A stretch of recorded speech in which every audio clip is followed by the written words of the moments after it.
right under our noses. In our homes, cities and towns, on our sofas and laps, a quiet invasion has been taking place. The cat is now officially the most popular pet in the Western world. In Britain alone, it's reckoned there are 12 million cats. A vast, softly purring army, which it seems we are utterly powerless to resist. And yet, for thousands of years, no creature has divided us quite like this one. Are they regal, or simply cold and remote? Devoted pets, or as irrepressibly wild as their big cousins? How am I to capture the essence of this puzzling creature, one that so many adore and so many others find deeply unsettling? To do that, I'm turning cat detective. Unravelling this feline enigma everywhere, from the magical tombs of ancient Egypt. How brilliant, it's all done by reflection. To a bizarre medieval cat festival in Belgium. From the cats who formed a Chicago rock band to a cat in fancy dress. Must be so strange being slightly deaf inside a pink rabbit hat. I'll be tracking down the amazing big cats too, coming face to face with the lord of the Mayan jungle. All the strength and majesty of these creatures, you can't believe how beautiful they are. And armed to rasping tongue with the world's fastest cat. I'm trying to talk normally with my arm being licked by a cheetah. All to discover exactly why it is that cats divide us so much, and how one of nature's most efficient serial killers ended up as our favourite fireside companion. This is my journey into the world of the cat.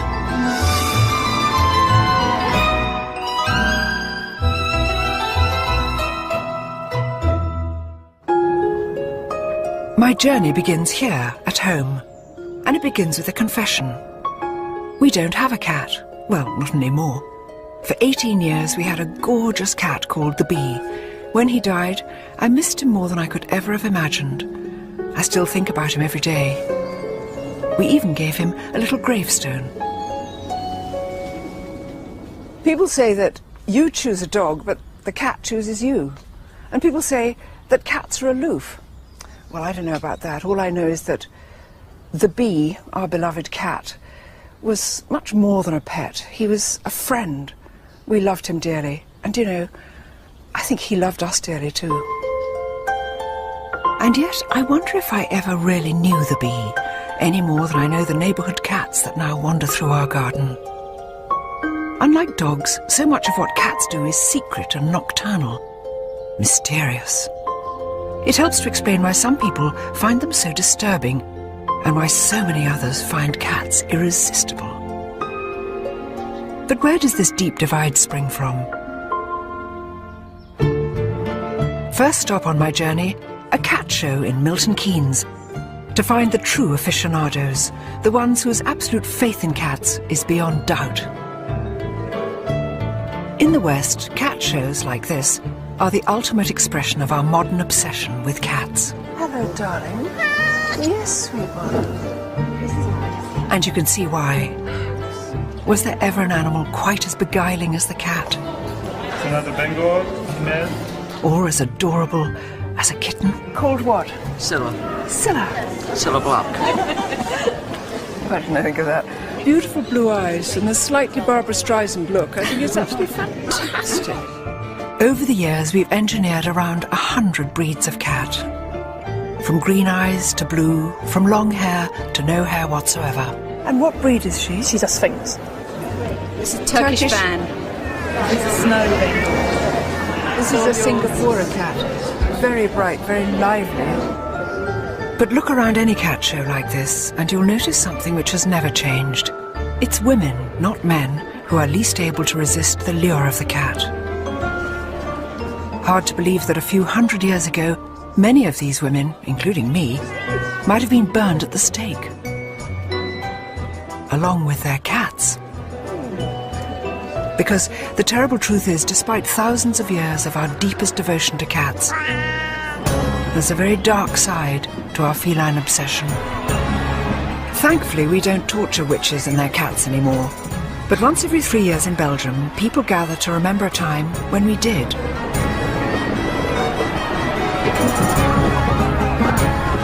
On a warm afternoon in the town of Ypres, their world-famous cat parade is now in full swing. It's all a bit surreal, yet so far at least, it seems pretty harmless. I can't resist joining in the fun. But courtesy of the town jester, the festival culminates in a rather shocking ritual.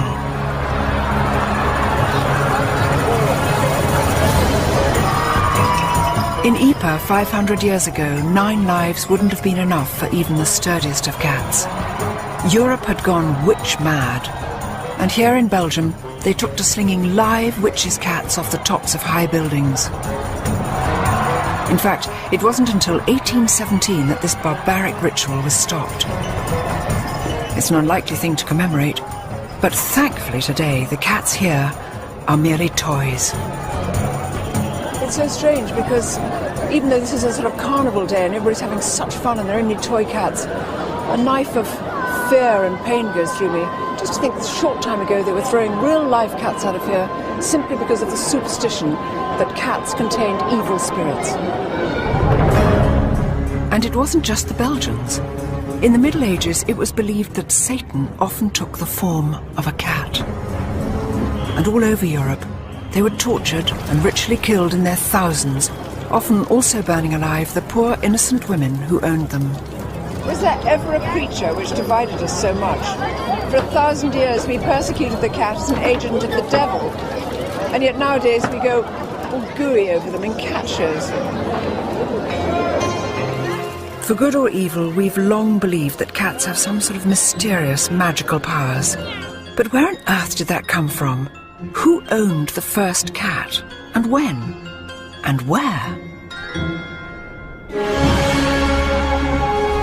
Egypt, the land of the pharaohs. It was here 3,500 years ago that wild African cats first shimmied and sashayed their way into human company.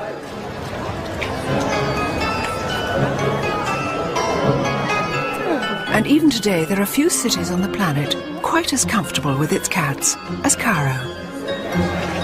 They're everywhere, literally crawling out of every nook and cranny.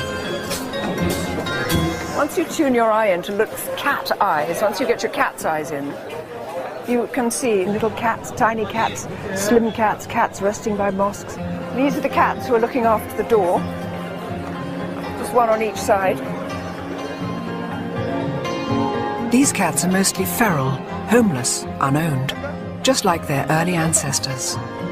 But for all their wildness, they're every bit as loved as the cats which pose for rosettes at shows. Perhaps even more so. It's just incredible how many cats there are and how many people treated them so kindly. This charming gentleman here who's got a special paper bag full of meat so that he can look after them, and they're in beautiful condition, little dapperly patting away. It's just wonderful. The people don't kick them or hurt them, they just smile at them. But in a largely Muslim city like Cairo, that's really no surprise. It's said the Prophet Muhammad had a real soft spot for cats. There's a story that when he blessed his own pet cat on the forehead, he left the mark of his fingers like a giant M, a mark that's been passed down through countless generations of cats. But when and where did cats come to be with us in the first place? And how did they weave their magic on us? To find out, I'm heading way back in time to the mysterious tombs of the dead in Thebes.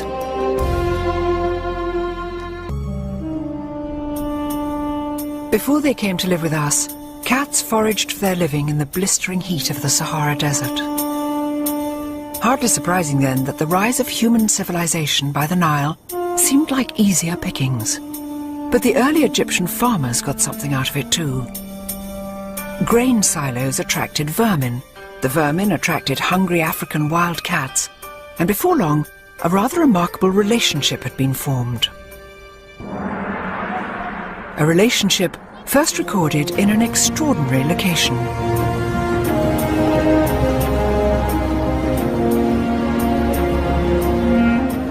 200 miles to the south of Cairo, on the west bank of the River Nile, lies Thebes, the city of the dead.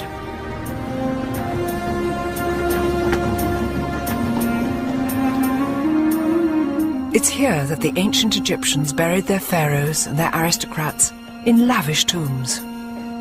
Salam alaikum. Shukran. Thank you, shukran. Tombs adorned with murals celebrating their daily lives in intimate detail. This is the tomb of Nakht. He was the royal astronomer, and here's Nakht himself, looking very fine, quite a dark kind of copper-coloured body. And this is his beautiful wife, Tawi. And round here you can see that they've prepared, this is the beginning of the feasting. And here we can see them sitting at table, top half of the picture's gone, Nakht's lovely little brown feet, Tawi's little pale feet, and underneath Tawi's chair, the most adorable tabby cat eating a fish. Now in those days, cats always sat underneath women's chairs in all these tomb paintings. It's something to do with fertility and somehow links cats with women all the time. Tawi probably took a fish off the table and said, "Here, puss," just dropped it down. It's extraordinary. Here is evidence 3,500 years old, showing how these wild desert scavengers had quite cheerfully taken up lodgings right under our feet. Salam alaikum.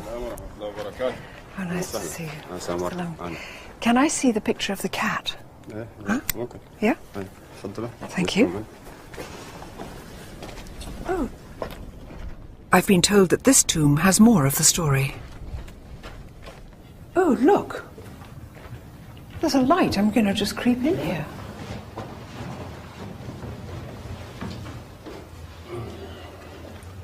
With a little mirror magic, all is revealed. How brilliant. It's all done by reflection.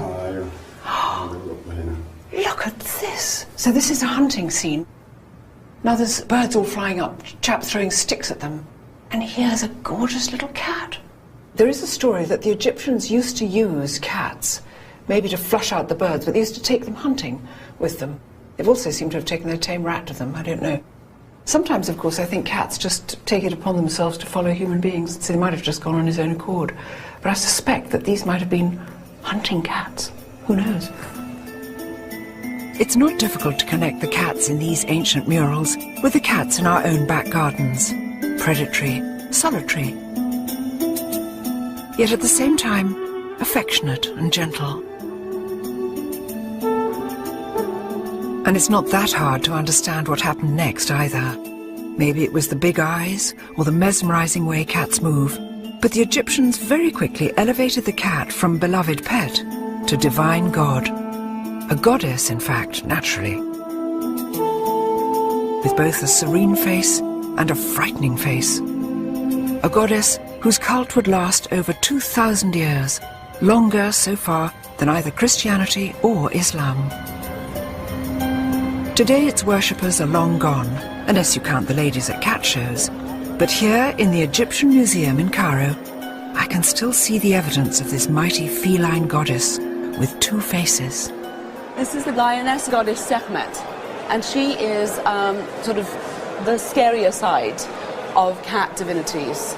And she's supposed to be powerful, she protects women, and she of course brings warfare and plague, if she so chooses. And she's got a Uraeus snake on her forehead. So that could kill? Yes, that would sort of be a don't mess with me kind of thing. Yes. And right now she's wearing his nice sheath dress and sitting down and being beautiful, but of course the implicit in it is because she is a lioness, she can strike out and kill.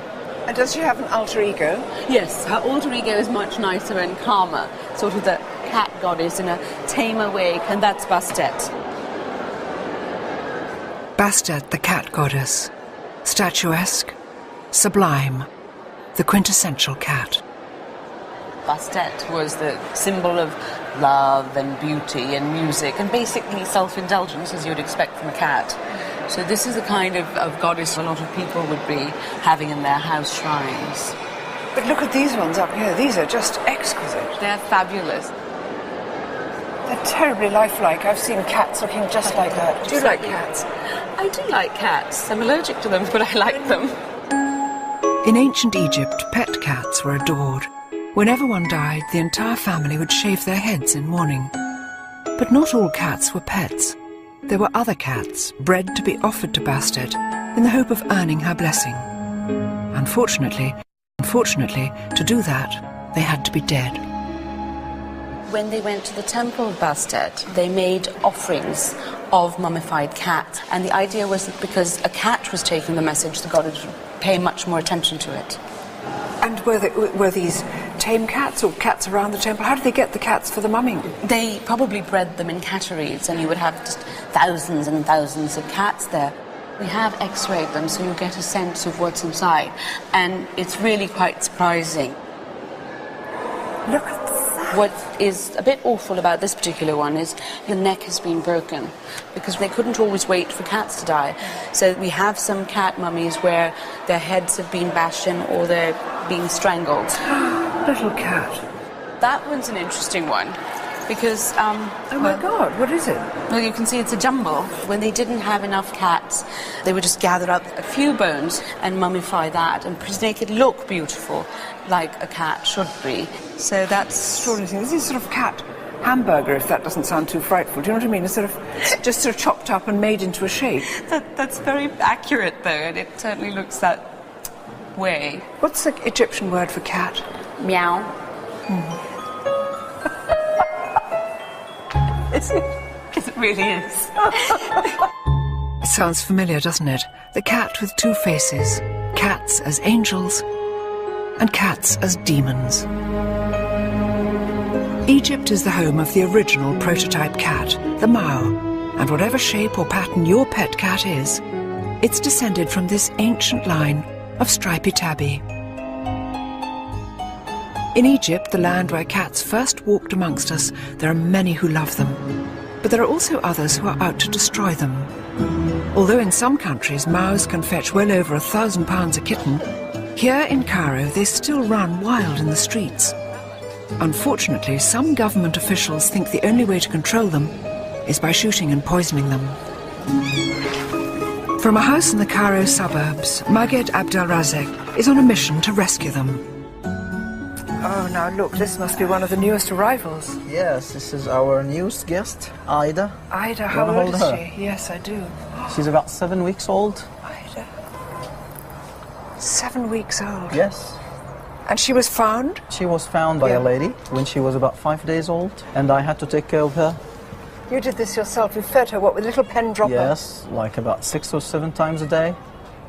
Well, she's triumphant. She's quite got a little fat tummy. She's overfed now. But tell me, what makes a Mao cat The Mao cats are the only naturally spotted cats. with striped legs? Yes, that's right. So Yes, they're that's half a leopard correct. and half a tiger. Yes, it's a little tiger. Can take her home. Little You wanna adopt Ida. her? I do like anything. I hope the Egyptian government finds a better way to look after these beautiful Mao cats. After all, this was the land where we first welcomed and then worshipped this strange, paradoxical creature. 3,500 years later, are we any less torn and divided by this humble beast? Is there anywhere that still accords cats the same adoration as Bastet? Or still harbours fears about their monstrous powers? To find out, I'm travelling to the other side of the world, to the country where the cat is very definitely the queen bee. For an animal that sleeps up to 20 hours a day, it's truly amazing the fuss cats have caused. We've bowed before them as gods, we've treated them as devils. Surely in the 21st century, those strange beliefs must be a thing of the past. Well, not quite. On the face of it, Tokyo is one of the world's most high-speed, high-tech cities. But look in virtually any shop or restaurant and you'll find the ancient spirit of Bastet, a little Japanese cat that's so famous it's been exported all over the world. Maneki Neko, the lucky cat, has one paw raised to beckon in good fortune. So for most Japanese, cats are lucky. In fact, they're now so besotted with the real thing, the demand for pet cats here is one of the fastest growing in the world. I've recruited local cat lover Mary Corbett to help me explore a city where the feline obsession knows no bounds and where no self-respecting cat should be caught naked.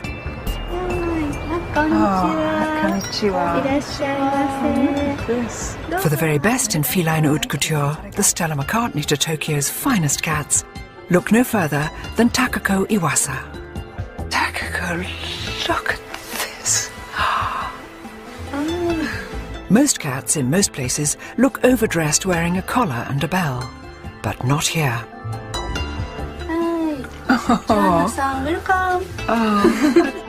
For Takako the cat tailor, cats aren't just lucky, they're the objects of adoration.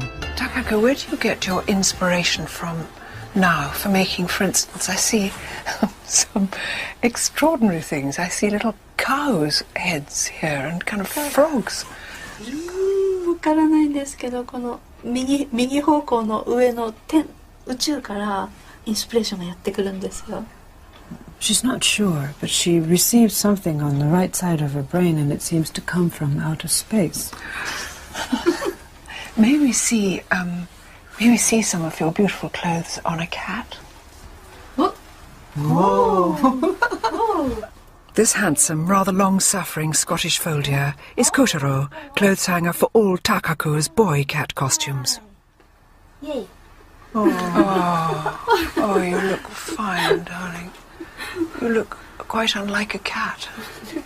He's taken his hat off. Like sort of Tom Kitten, he doesn't have to take his clothes off. One of her most popular outfits is a frog. Good cat. Oh, darling, good cat. God, he's turning into a mouse now. I wonder what this can do to a cat frog. Mouse cat. Oh, you look beautiful. We must never laugh at them, but look how fine he looks. He looks so beautiful. 似合うでしょ? But who can resist a smile when the lovely Prin, short for princess, models her tiara?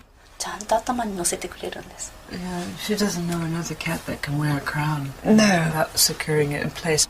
I never knew a cat would tolerate clothes. And I think Prin is remarkable, don't you think? Yes. Tranquil and very beautiful. Good girl. Must be so strange being slightly deaf inside a pink rabbit hat. It's hard to imagine the wild street cats of Cairo dressed like this. And yet in both cities, cats are revered like nowhere else. Lucky Cat, Maneki Neko, like a modern Bastet, is everywhere, bringing blessings to the Japanese. And if you look closely, you'll notice a distinct similarity with another strangely familiar cat. Oh, look, Mary, Hello Kitty. Everybody knows Hello Kitty, and she's been chosen as new poster girl for Visit Japan campaign. Oh, look, little kitty like this, with its own little kitty bag. And Maneki Kitty? Maneki Kitty, with the good luck. Yes, giving you the good luck. Fishy Kitty. Oh. Strange, that. Beanbag? Beanbags? Beanbag. Yes. Oh, look, in a kimono kitty. Gosh, it's everywhere, isn't it? And look at all these up here.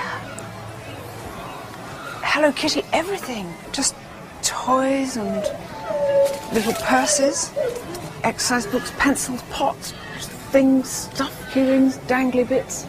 For children of all ages. The strange thing is, something's going wrong with me because I really want this stuff now. I've actually got I've got quite a lot of thousands of... And Hello Kitty's just the beginning. Thanks to the Lucky Cat, Maneki Neko, Japan is filled with the positive energy of cuddly, happy pussycat characters. Cat toys, cat robots, cat cartoons. And is he based on Maneki Neko? Yes, I understand he was inspired by the Maneki Neko, so he brings good fortune. But much as it looks like a cartoon character, the real Maneki Neko is not a toy. Its roots are powerful and old, the stuff of samurai lords and storms. And it's a story which starts here in a quiet little Tokyo suburb, setting for the serene and entirely unexpected Zen Buddhist temple of Gotokuchi.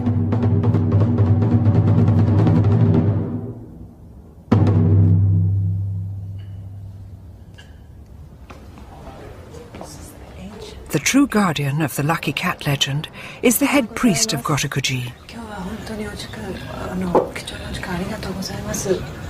こちらがラブレーさん、イギリスからお越しになりました。 In the grounds of the temple is a little shrine dedicated exclusively to Maneki Neko. 笑福殿. So this is the building that brings good fortune. Oh, lovely. It's beautiful. The real Holy of Holies, the lucky cat's altar, is hidden inside the little temple. Look at this. Cats, cats, cats. The head priest explains how the legend first began. Over 350 years ago, this was an impoverished, very poor temple, and there was just one monk here, and he shared what little food he had with this cat. And he said to the cat, well, one day I know you will bring us great fortune. One day he heard a lot of noise outside the gate, and the cat was there beckoning these lords who were riding by on their horses. The Lord followed the cat's beckoning, and just as they came in, lightning struck the tree that they had been under. So they would have been killed? Yes, well, that's what the Lord thought, and he was very, very grateful for the cat having invited him in. It's a fabulous story. You can see why the Japanese took Maneki Neko to their hearts, always in the hope it would save them from disaster too. Look at these cats. From all over Japan, pilgrims travel here to seek the blessing of the lucky cat. So many, and some are big and some are tiny. True devotees see the cat almost as a tiny incarnation of the Buddha, a kind of mini-god, really. So worshippers would purchase these cats, and then they would pray that they may meet good people in their lives. When their wishes come true, they will bring the cat back to the temple and offer thanks. So these cats have performed great things for the families. All good news, all happy wishes. All happy wishes. But even here, in a country besotted with its lucky cats, you can detect that familiar ancient legacy of fear and suspicion. Take the bullet train out of Tokyo and you enter an older, more traditional Japan, where sinister legends live on. Horrifying tales which speak of the Bake Neko, an evil monster cat. In an old farmhouse, curled up by the fire with a pair of rather unscary cats, legend expert Akiko Manabe tells the tale of an evil pet cat that can change its shape. Once upon a time, there was a family. They loved a cat. Suddenly, that cat was missing, and wife's behavior became very strange. She ate in her own room. She told the family, don't look into my room when I'm eating. But the husband peeked into her room. She was eating the dead mice, dead birds, dead fish. When the wife turned her face to the husband, her face became the face of the cat. It turned out the cat had killed her and ate her up and pretended to be the wife. How awful. Can you imagine being that husband looking through and it's like, and it looks after us, and you think it's your wife and it's got a cat face. Right. Is it always women cats turn into women? Most of the cases are women because the people think women are more cruel than men. Catty. Yeah.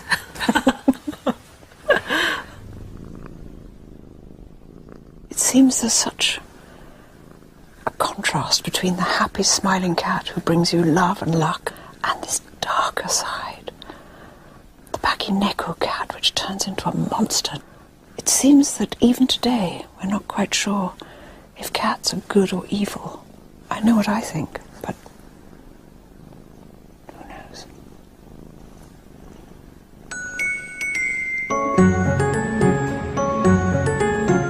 Back in the West today, cats are so spoiled, it's easy to forget what a rotten time they've had of it in the past, and what ridiculous superstitions we've linked to them. We all know about witches' cats and black cats crossing your path, but that's just the beginning. Back in the old days, they were routinely flinging cats out of belfries. They used to say that a cat could suck the breath out of a sleeping baby, and that to eat the warm brains of a cat would make you invisible. They said that planting a live cat in your garden would keep down the weeds. We've forgotten now, but for hundreds of years, we used to be terribly cruel to cats.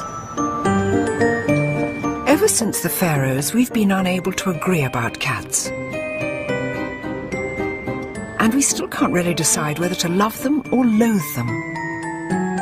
How could something so innocent and beautiful be so divisive? One man who thinks he knows the answer is top feline expert Roger Tabor. Roger, we've seen cats treated as gods and goddesses. We've also seen them demonised and treated as the devil. Such extreme feelings to the cat. Why is that? It's crazy, isn't it? But in reality, they're just the flip sides of the same coin. We recognise that there is something strange about them, and at the same time, you recognise they've deified it. It's always the otherworldliness. And what is the otherworldliness about the cat? Yes. Well, when you look at them, you've got a package. It's a nocturnal, lone hunter. When you're dealing with an animal which is not a pack animal, then you're dealing with an animal that doesn't like being told what to do. With the dog, you are either the boss or you are bossed. But with the cat, it thinks it through for itself. It's much more independent. So we've always been a bit wary, a bit distant. We understand that they are somehow other, somehow wild, somehow strange. The solitary hunter lurking within. The irrepressibly wild feline heart. Is that why we find cats?